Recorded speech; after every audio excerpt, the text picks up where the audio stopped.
So you have an infrastructure bill. We've got an infrastructure bill, and we're going to have the biggest federal investment in public transit ever, the biggest investment in bridges since the 1900s. $8.5 billion will flow to Washington State. We will get something like $380 million will come to Sound Transit. I was just at the couple of new light rail stations yesterday. Clean buses, electrification of our ferries, money for our port, money for the airport, money for restoration of Puget Sound.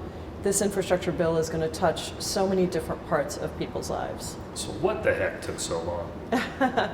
Well, look, I think the really important thing here is we have said for months that we needed to not leave anybody behind. And one of the big parts of that is making sure we don't leave women and families behind. The infrastructure bill has about 15% of the president's agenda. The other 85% of the president's agenda is in the Build Back Better Act. Women were pushed out at record numbers of out of the workforce during COVID.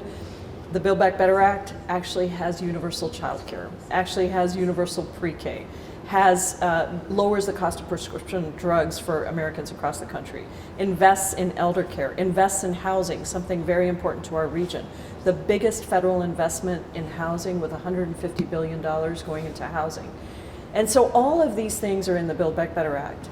And there was a push to get the infrastructure bill done without the Build Back Better Act. And so I, as the chair of the Congressional Progressive Caucus, held the line and said, look, these two bills have to go together. We will vote for the infrastructure bill, but we also need to have the Build Back Better bill. And Chris, in 5 weeks, we were able to get negotiations where there had been no negotiations. We actually got essentially a pre-conference bill between the House, the Senate, and the White House. We were able to get bill text where there was no bill text. And on Friday, when we passed the infrastructure bill, we also passed what is called the rule for the Build Back Better bill to be able to be brought up for consideration.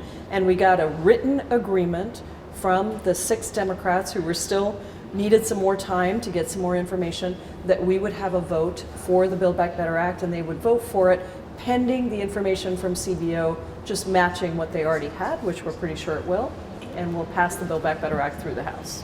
So how quickly are we going to see any sort of impact in the Puget Sound region? Well, for the infrastructure bill, it should be very quick. The president is going to sign it into law on Monday. For the Build Back Better Act, it's going to take probably a little bit longer because once we pass it through the House, it has to go to the Senate. And the Senate has very arcane rules around a vote-a-rama and other things. So I was hoping that we could get it passed by Thanksgiving. Had our 6 Democratic colleagues not held it up last week, we would have, but that's okay. Water under the bridge. We're going to get it passed, and hopefully it'll be much before Christmas, and everyone will actually start to see the impact of having universal child care pre-K.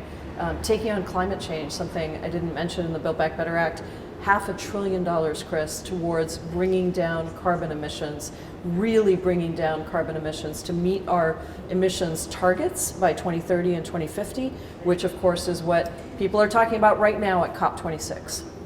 I know that you've had conversations with Senator Manchin out of West Virginia, and he's raised the issue that he's concerned about the debt, the economy, whether the U.S. can actually afford all this. Can the United States actually afford these bills?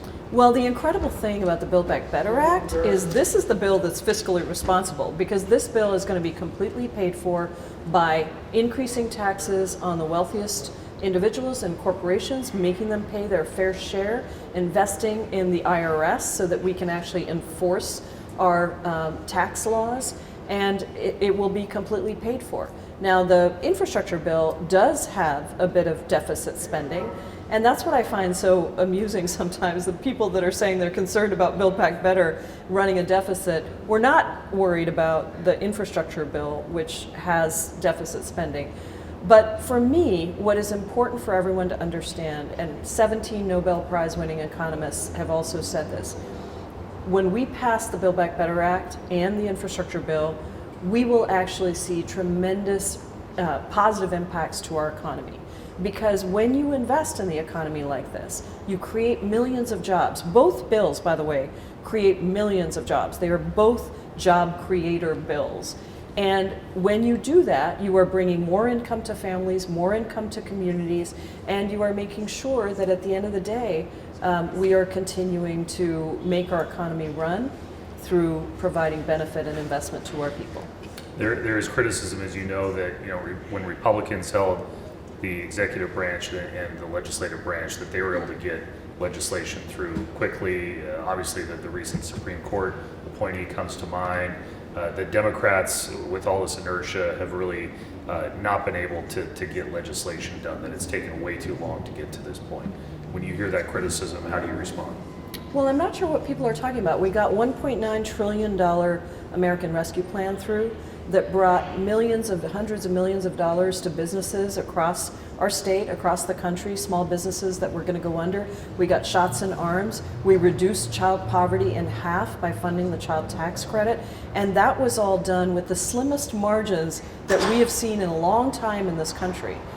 So the American Rescue Plan was an enormous accomplishment, and it was done just by Democrats within just a month of President Biden taking office.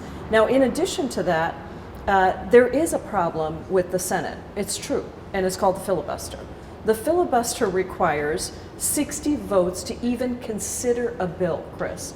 So the House has passed enormous numbers of bills. We passed the $15 minimum wage, we passed the For the People Act, we passed the John Lewis Voting Rights Act, we passed the Equality Act. You go through, we can name the bills we've passed. What happens? They go to the Senate, and the tyranny of the minority rules. The 40 senators who represent a tiny portion of the population of the entire country are able to dictate to the majority that the majority cannot even bring a bill up for consideration because you need 60 votes to bring up that bill for consideration. The filibuster, I want to be very clear about this, the filibuster is a legacy of the Jim Crow era, and it was put in place there and used for Southern segregationists to stop progress on civil rights. Unfortunately, now it's being used for the same purpose with voting rights, to stop us from fixing the suppression of voting rights that's happening across the country. And it is creating a situation where you actually can't have bipartisanship. If you took the filibuster away, you might have 3 or 4 or 5 Republicans who would go along with Democrats to actually be able to pass some of these bills. But because you have a 60-vote threshold to even consider a bill, nothing ever makes it to the floor for debate. So I understand Americans' frustrations around what is happening in the Senate and the frustration with the filibuster, but I will say that in spite of that, and with President Biden's tremendous leadership, and with 50 Democratic votes, no margin in the Senate, and a 3-vote margin in the House, we still passed the American Rescue Plan, we still passed the bipartisan infrastructure bill, and we are about to pass the Build Back Better Act. And with all that said, there were Republicans who voted for the Infrastructure Act and Democrats who did not vote for it. So, back to the inertia question, I know you were asked specifically by Anderson Cooper about the timing of all of this, that the vote came after Election Day, and that potentially this inertia caused Virginia to go to the Republicans in that gubernatorial race. That the question is, do you share at all in the responsibility of what happened in Virginia? No.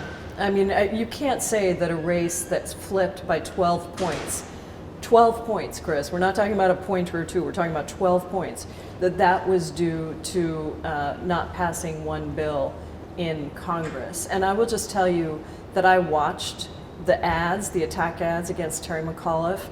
Not a single one of those attack ads talked about the fact that Congress didn't pass the bipartisan infrastructure bill. They talked about education and parents, and obviously there were real issues there in that election with the right mobilizing around things like critical race theory and other things like that. But I think it's very, very important to understand that anybody who is running today should not be running on a "you're Trump and we're not Trump" platform. I think we should be running on the things that we do. We should be running on the fact, if you did want to talk about Congress, talk about the American Rescue Plan. Tell me a more transformational plan that Congress could have passed than the American Rescue Plan, cutting child poverty in half. There is so much that Democrats have done that people could run on. But I think that there were a number of issues in Virginia, and no, I don't think we bear responsibility for that at all. That said, I think what Virginia does tell us, and talking to voters and exit polls and things like that, people want to see economic benefit to their families. People are still struggling across the country. We're still struggling with COVID. We know that people are dealing with the supply chain increases in cost, inflation. And the fact is that the Build Back Better Act, if we pass that, it will actually reduce costs for middle class families and working families and poor families across the country.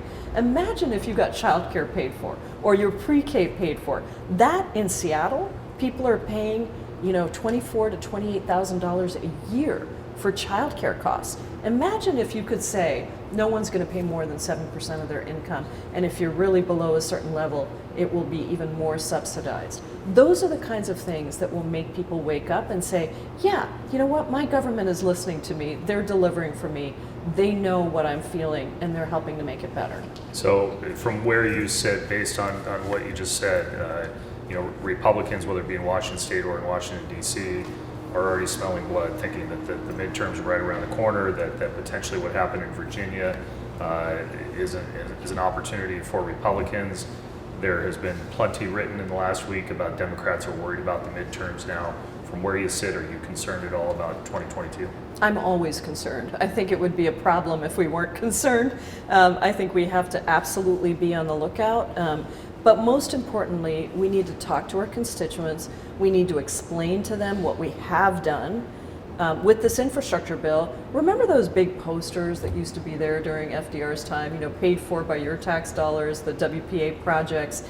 We need to make sure people understand that these roads and bridges are being fixed by their taxpayer dollars, that government has gone to work on delivering childcare.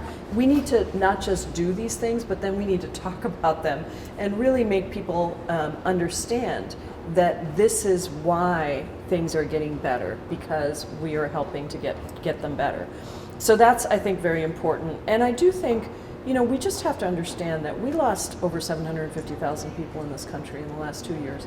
That is a stunning loss for everybody. COVID is not over. Even though President Biden has shown such leadership, we've been able to get shots in arms, we've been able to get vaccines out, all of this, and yet it's not back to normal yet. And that is a big stressor for people. Kids are just starting to be vaccinated. How incredible that we're going to get shots in arms for kids now. Schools are getting going, but there's so many families who still can't go back to work because they don't feel safe. And so I think we just have to be in a compassionate, empathetic place, and we also need to deliver real results for people so that their lives are better.